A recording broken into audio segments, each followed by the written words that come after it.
Hello students, this is Hasmathullah from G.K.Jain schools. Today we will talk about 12th standard macroeconomics, first chapter, okay? So let's see what is macroeconomics. In previous class we have seen the microeconomics for 11th standard. So economics is what? Is study of a choice of scarcity which leads to a unfulfillment of wants, okay? So here we'll see the macroeconomics. See, macro and economics, these are the two words. Macro is taken from the Greek word macro, M-A-C-K-R-O, which means large. What is micro? Micro means small, okay? So see, macro means large and economics is a branch of economics which studies economics problem as a whole. Okay, so very easily you can understand that a macroeconomics is a wholesale economy, a large economy which tells about you the various economic problem in a nation. The various economic problem in a nation, and the study of that is what? Macroeconomics. Simple to understand. See, there is a country. Our country is India. Okay. So in India, if we want to study about the software industries, medical industries, education industries, all these three industries. This is the very large industries. Together we'll study what are the problem in the education, what are the problem in the software industries, what are the problem in the other industries. All the problem we'll study and we'll make an analysis. And after that we'll try to solve such problems, to evaluate some issues. That condition applies in the macroeconomics, which means all the aspects of funds, all the aspects of anything, all the resources. If there is a scarcity of in a large quantity, that's the reason a macroeconomics applies. Very simple. Macro means large economy, which we study to understand the various economic problem as a whole. Simple to understand here. See, economic problem, various economic problem we understand. This economics has two aspects. Why we should study this economics? Because of these two aspects. First aspect, welfare of all residents. What is welfare? Welfare means to give some benefit, to do some good thing for them, to see that they should live to the high standard, they should have a good of living. We should see that they must get what the other is not getting. If someone is not getting something in, we have to see that the person should get that. So welfare of all resident. What is all resident? Everywhere, everyone who is living inside the geographical body of the country, which means from the Jammu Kashmir to the Kanyakumari to Gujarat to Arunachal Pradesh, whoever comes in this geographical figure, it's the duty of macroeconomics to do the welfare. Whoever in need of any economic issues, whoever in need of any economic problem, it is the duty for macroeconomics person who is framing the macroeconomics, who is framing the economic policy. It's their duty that they should make sure the welfare should go to the every individual who lives in the country, any country, inside the geographical boundary of a country. And next point, how government improves the economy. And second, the most important aspect of macroeconomics is it will observe, it will see how the government is improving the economy. What steps the government is taking to improve the economy, whether it may be a state government or the central government. What kind of measurement that government is taking to improve the economy. So two major aspect they have, welfare of all the resident who lives in a country, and to see what kind of ideology the government is taking to improve the economy. Okay, now let's study the wholesome of economy and macroeconomy, how it works, how it looks like, how it have the impact on the policy of any economical policy of a country. Study of economy as a whole. See, this is a microeconomy. The main four problems we are dealing with: national output. What are the problem is there in the national output? What is the problem there in the national income? What is the problem in the big picture? And what is the problem in the unemployment? Why this national output take place? What are the various reasons that it has to place? And the national issue, the national income issue, that why this national income issue has come, and the unemployment, why this unemployment is there, how can this unemployment can be solved, and all the other big pictures, which includes all sectoral problem, all the industrialized problem, all the other problem that will be taking place here. So that will see the problem, the big picture, national output, national income and unemployment. And it also gives the result to the inflation. whether the prices of the thing is going high or not. It also includes the national, global and regional economics. It also includes the national, global and regional economics, and the best part of this is it is contracted with the microeconomics, which is easy to understand that macroeconomics includes the microeconomics. So microeconomics is a part of macroeconomics. Once again I will explain. Microeconomics deals with all the scarcity available in the country and all the problem they have. The problem may be with regard to the national output, with regard to the national income, with regard to the unemployment or the big picture, and it results in what? Inflation or deflation. There you take care of these things also, and it is also includes the national, global and regional economics, which means the welfare of all kind of national level, global level or regional level also they include. And at the last, it is a part. It is microeconomics is a part of macroeconomics. That is a contracted with the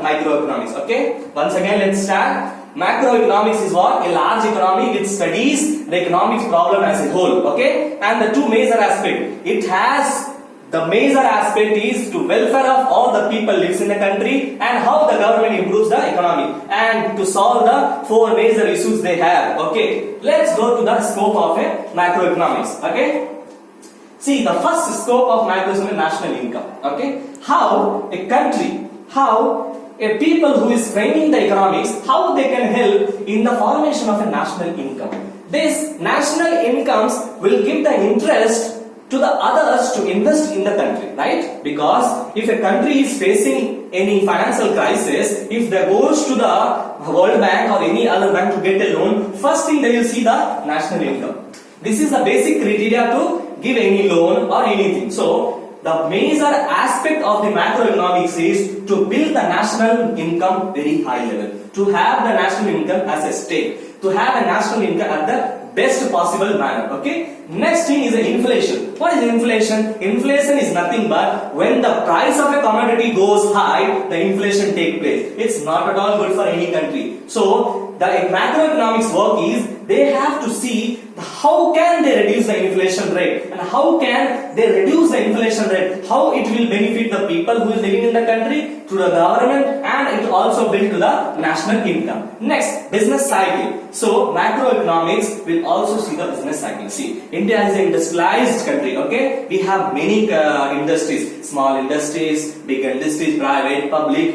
various industries we have. India is a place for doing the business of variety of reasons, variety of cultures, variety of reasons, right? So when the business cycle is being framed by the macroeconomics people, they have to take care of all the aspect that has to be written. See, business is what? Is the thing that you can sell, right? Business is the what? You can buying and selling of things. Okay, you can buy and sell the goods and purchase like that. It's there. So business is what? What kind of business is suitable for what place? What kind of business is suitable for what sector of people? What kind of business is suitable for this sector people, that sector people? All this calculation has to be made. All this policy has to be framed. If you going for the business cycle operation and you charge a lot of unwanted taxes and undesirable things, means the business cycle will not move smoothly. For the moving of business cycle smoothly, one should what do? They should make the business cycle and the business policy so effective and efficient that it should help both the organization people, the government people, individual people, the working people, everyone should be get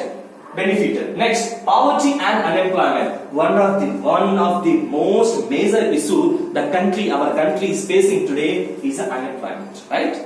So while the economic policy is being framed, while the economics policy is being made, they must take consideration of unemployment. How can this unemployment can be reduced, and how this poverty line should go to the rich. This poverty line should go for the richness to the rich line. This is the most impactful thing that the macroeconomics do. They seize all the major issues that there in the unemployment. Why this unemployment is there? How can this unemployment can be reduced? How this poverty line of any country, poverty line should be get minimized. It should be get demolished. How this poverty should be converted into the rich high class people, and after that they will go for the economic growth. After they are good in the national income, inflation, business cycle, and reduction of poverty and employment, their work is to what? To make the economic growth. Economic growth is very, very essential for any country. Today we see the some most developed nations like USA, Japan or Korea. They are very good in all this kind of aspect because their economic growth is high. And for that, we have to make the various measures. That's the reason economics experts, economic policy makers tries the various aspects to develop the economic growth. After making the economic growth, they will frame the economic policy that for this current year or for the current 5 years or for the limited period of time, what kind of economic policy has to be followed? What kind of tax has to be followed for which industry? What kind of new restrictions has to be given? What kind of new benefit has to be given? What kind of policy has to be given that the unemployment will be reduced? What kind of restriction and what kind of law should we bring that the inflation rate should go down? All this kind of stuff they will solve for the economic policy. So the scope for macroeconomics is national income, inflation, business cycle, poverty and employment, economic growth, and at the last, economic policy. Okay, let's see one more topic in this. There's a difference between macro and microeconomics. Okay, we'll see the 5 difference. One of the most important differences we'll see. Basic of difference. What is the basic difference in the macro and microeconomics? In a macro, a study of scarcity at a choice of level, economics as a whole. So, in a macroeconomics, we study the economical problem as a whole. We don't study only, for example, we have the 4 department, purchase department, sales department, selling department, and advertisement department. Will not only take only advertisement done, but we should take all the 4 departments. That's the reason it says that macroeconomics is the study of economical problem as a whole. Whatever aspect they have, they will learn all the aspect and they will try to solve the problem. In micro, study of an individual. Whatever one individual is that they will solve that. For example, they will solve if they have a 5 industries, mean only one industry they will solve it.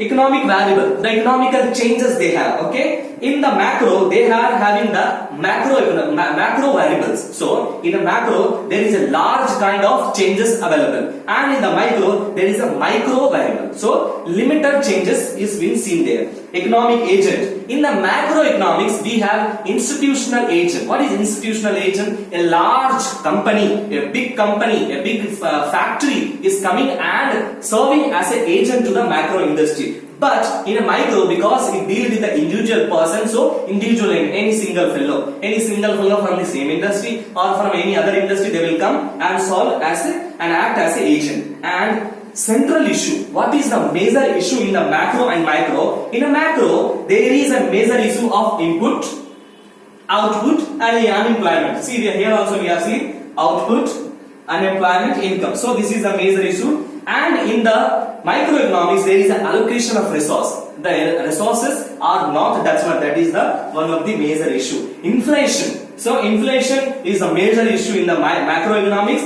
In the microeconomics, is not that much. The deflation becomes one of the reason. Okay. Thank you.